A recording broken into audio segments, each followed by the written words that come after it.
J'ai un travail qui est essentiellement basé sur la complémentarité et la cohabitation des éléments et le lien. Ce lien, il est fondamental par rapport à la mise en espace qu'on peut faire aussi entre cet espace justement qui peut être intérieur et extérieur.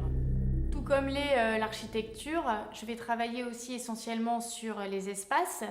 Ces espaces seront composés de circulation et de trajectoires.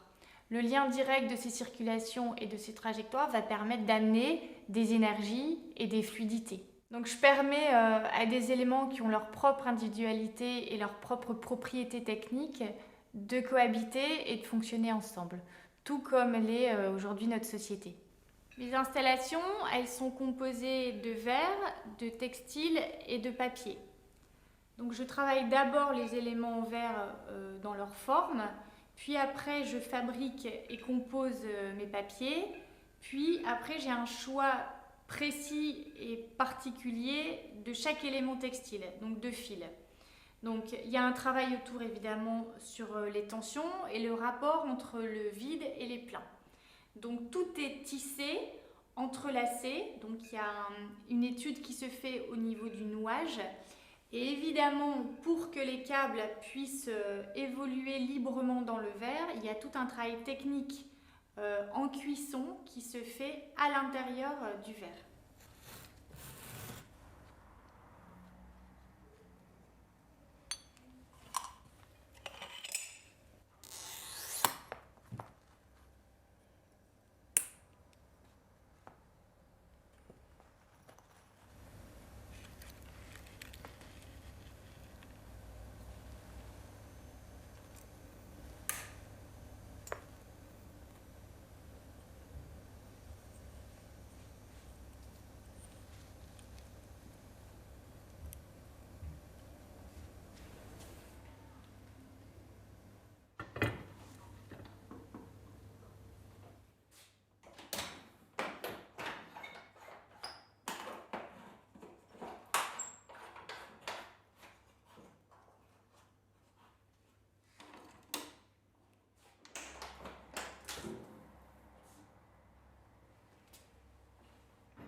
Dans mon travail de pédagogie, je leur apprends essentiellement à comprendre une couleur, une texture et une densité.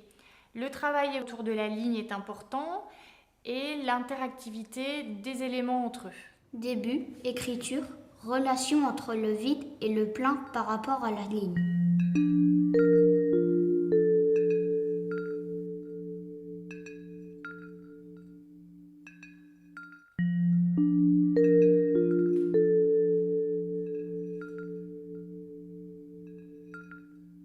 Le cadre en acier, il me permet essentiellement non seulement d'avoir des dimensions très différentes, quasi monumentales, et il me permet surtout de pouvoir créer des tensions dans les câbles et dans le tissage, qui va me donner une énergie très différente. On va dire, ces panneaux aériens sont destinés après à une vraie mise en espace, que ce soit dans les lieux publics ou dans les lieux privés. Et donc on en revient à la notion de circulation, de trajectoire et d'interactivité. Une multitude d'énergies invisibles, impalpables, nous envahissent au quotidien. Leur donner un sens et les traduire, c'est en cela que réside le travail de Fabienne de Cornet. Elle nous présente une œuvre aérienne, graphique et puissante en couleurs. Poésie et élégance sont ses maîtres mots. Ses œuvres sont en effet le fruit de cet enthousiasme, de cette énergie débordante qu'elle possède. La plasticienne tisse le verre, le textile et le papier pour raconter la vie. Souligne l'importance de ne pas perdre le fil. C'est une question de stabilité, de construction, d'élaboration, précise-t-elle. À l'entendre, Le fil d'hier serait la base pour continuer à tracer la voie. Lignes, miroitement, sérénité, légèreté, transparence et fluidité, autant de vocabulaire qui constituent la trame vivante de ses recherches.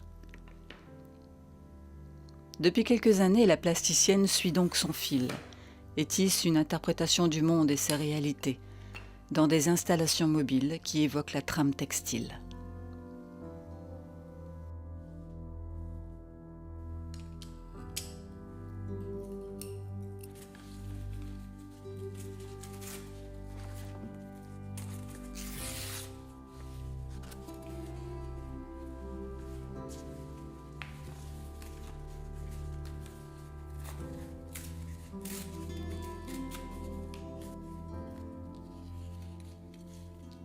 Dans mes recherches picturales, je peux aussi avoir tout un travail textile qui va évidemment être travaillé, comme dans les structures et les installations, autour des tensions et du fil.